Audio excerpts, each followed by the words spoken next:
Good morning, family. How are you? Good morning. Good morning. Jenenne Macklin here, transformational speaker, your wealth guide and catalyst. How are you? This seems like it's like week 3 of this process, although they first diagnosed this virus in December.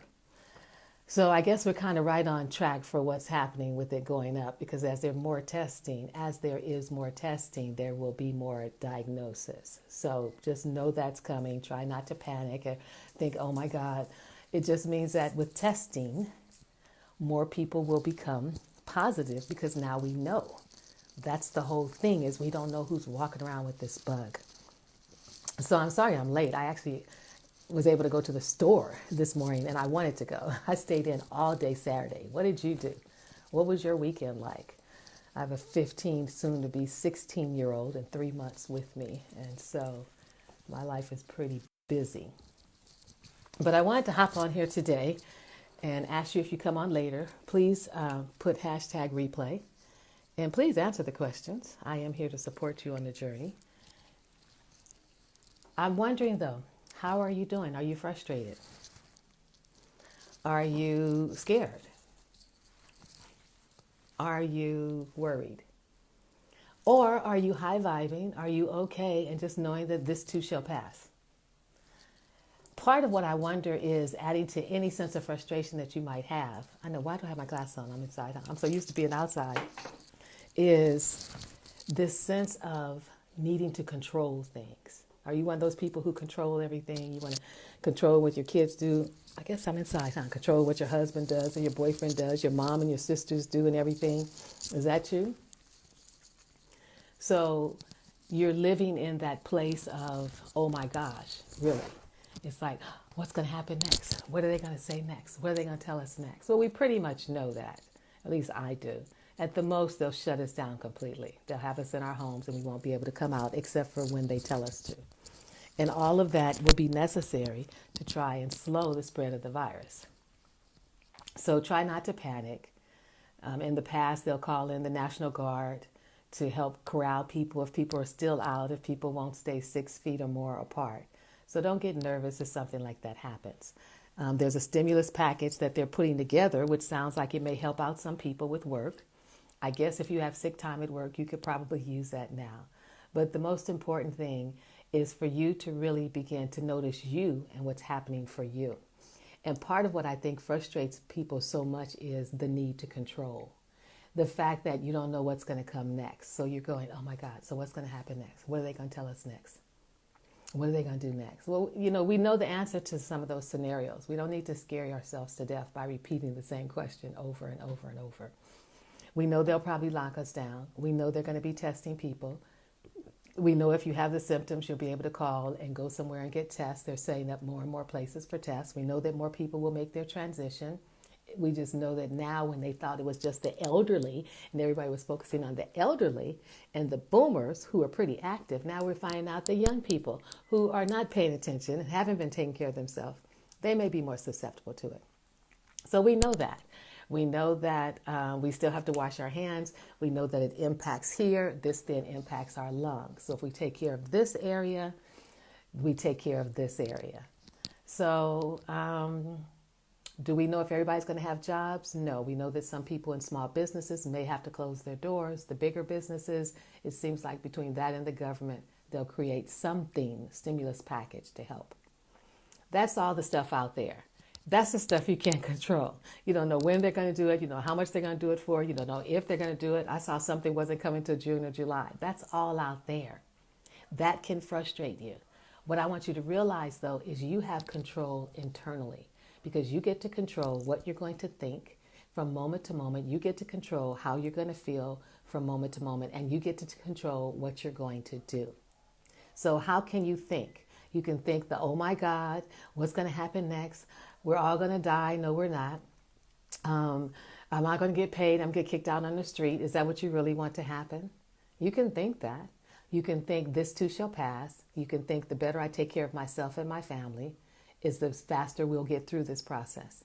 You can think, oh, God's forgotten us and we're just all going to go to hell. You can think that God is that power that's breathing our breath and beating our hearts and is still with us in the midst of this pandemic. just like the Holocaust, just like slavery. There was a God around in all of that. You can think whatever you want, but what I want you to do is become conscious of what you're thinking and how it's impacting you internally. And if it's keeping you tight, if it's keeping you worried, if it's keeping your stomach tight, if it's keeping you from eating healthy meals, then it's not serving you. Because this is about us being in it for the long haul. My son is home until April 20th. Well, I don't have a calendar. Well, with yesterday or this weekend being March 20th, that means he's home for a month. So we already know it's going to go for a month. So what I want to ask you, though, is before this happened and when you used to go to work every day, was there something that you used to say? I know I did. I wish I could do such and such and such. And if I'm off from work, I'm going to be able to do such and such and such. Well, you know what? Now's the time. You're off from work. You can do the such and such and such. What was it? Write it below. I'd love to know and be support if I can support you in it. If it was setting up your budget, finally figuring that out.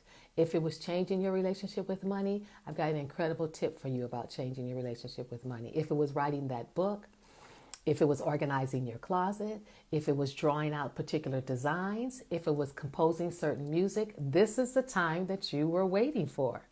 I can remember right before I got fired, I kept complaining because a friend of mine, Martha, was off from work and she was writing her book. And another friend of mine, Kathy, was off from work and she was doing her own business. And I remember complaining and complaining to the universe. I am a law of attraction chick, okay?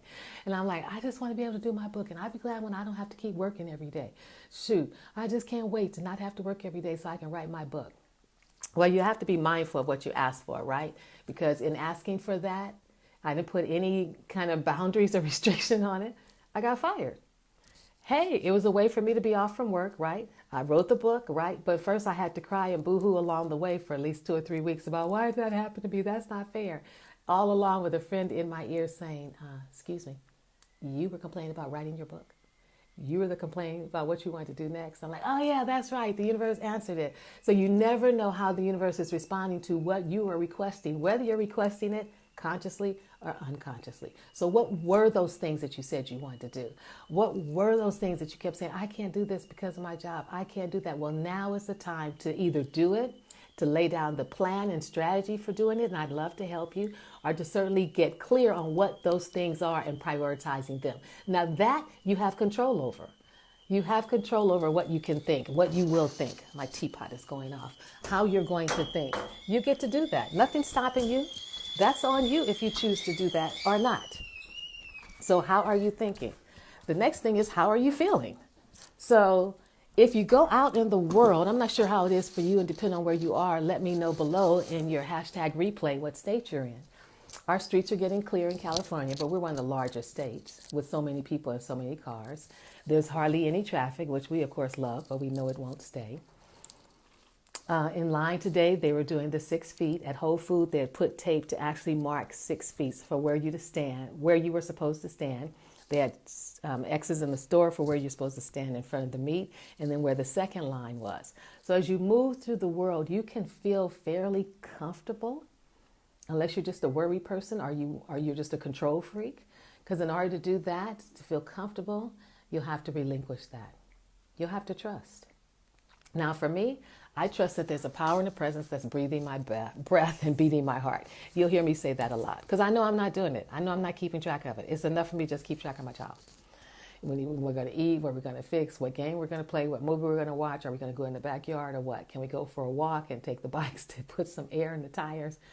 Can you go drive so you can practice your driver's training? So it's enough just to keep up with that. So it becomes important for you to be mindful and gauge how you're feeling. Are you in worry? Are you in fear? Are you in despair? Are you in anxiety? Are you in peace? Are you in joy? Are you in that place where everything's just good, however it is, and you can live there? Because that's what you want to be able to regulate and determine for yourself. You can look at TV all day and it can take you right down. You can look at TV at other channels during the day and it can take you right up. Your goal is to keep yourself in a high energy and a high vibration in spite of everything that's going on. That sense of, oh my God, what am I going to do if the person next to me in line has it? That's not going to serve you. That's just going to keep you in line nervous the whole time you're in the store. Put a white light bubble around you if you need to as you go out into the world, in addition to everything else. and just go out there in peace and knowing that you're guided, knowing that you're safe, and knowing that you're protected. So what you can control, what did I say? Repeat after me. I can control what I think. Yes, you can. I control what I feel. Yes, you can. And the last thing is you can control what you do. Those of you who are in financial situations who had not necessarily planned for these days, you get to pick up the phone and do something about that by calling creditors, by calling mortgage companies, by calling credit card companies, and sitting with them and talking with them from a place of possibility. No attitude, no, well, I can't pay because the country's going through this and everybody's doing it. None of that. We don't need any of that. Just simply pick up the phone and say, didn't make some of the best choices I needed to make, and I need to shift some things to keep a roof over my head. How can you help me? And it's just that gracious. Every time that I've had to call in those situations, I've been able to get some level of help. If it's that they'll delay your payments, if it's that they'll drop the interest rate for you, go in asking, what can we negotiate for this? But here's the thing, and I'm sure many of you probably won't do it because it's not maybe as important to you. But for those of you who do, those of you, this is important. As you go through this experience with your money, I want you to get a piece of paper and I want you to write down some things. First of all, I want you to write down, I feel what? How do you feel? Because whatever situation you're in it because of decisions and choices you made. And if we're going to look at your mindset, let's really look at it for real while you're in the midst of the storm. Because, as humans, once you get out the storm, all of a sudden your mind goes blank. You don't remember anything. Oh, life was great and wonderful. So write that down. I feel what? Frustrated, mad, annoyed, disappointed in myself because I didn't manage my money differently. I didn't believe there'd be a rainy day. I didn't think savings was important. And you can say, well, I didn't even have enough to save. I would beg to differ. I don't care if you save $10 once every 2 weeks. It's something. The $20 or $40 could buy some large bags of rice and pasta and things like that to sustain you. The next thing I want you to look at is what were the actions that you were doing back then? So you can begin to look at some of your behaviors during this time. So what were you doing? What are you feeling? What is it? What's inside of you? Frustration, disappointment? Because wherever we are to a degree, we're going to be here for the next 3 to 4 weeks. I'm just getting that from the fact that my son's out of school until April 20th. Most schools are closed until then. So I just want you to put it to the side. I want you to try and capture it so that when you're out of this and life goes on and your checks are coming in on a regular basis and I'm popping in your email box saying, do you want to change your relationship with money? You'll be able to say, yes, I need something different. Because this isn't the first and this will not be the last of this type of experience. So what you can control as you go forward, you can control your speaking and you can control how you choose to feel about this process. You can sit and look at the news all day and complain about the president and complain about the stimulus package and complain about that and see how that makes you feel. Or you can just go ahead and enjoy your family that you haven't had that quality time with for a long time. Call your friends, do some FaceTimes with your friends. And don't forget to always, every day, set aside some time for you, by yourself, to dream. What were those dreams that you always said that you would do if you had the time? Let me know. Below, #replay, what state you're in, and what were some of those dreams. And if I can help you in supporting you during this time to come up with a plan or a strategy, I'd love to do that. But for now, look at what's frustrating you and find out if it's the fact that you're used to being in control. And one of the greatest lessons from this experience is to trust something bigger than yourself, however you define that. Take good care and bye for now.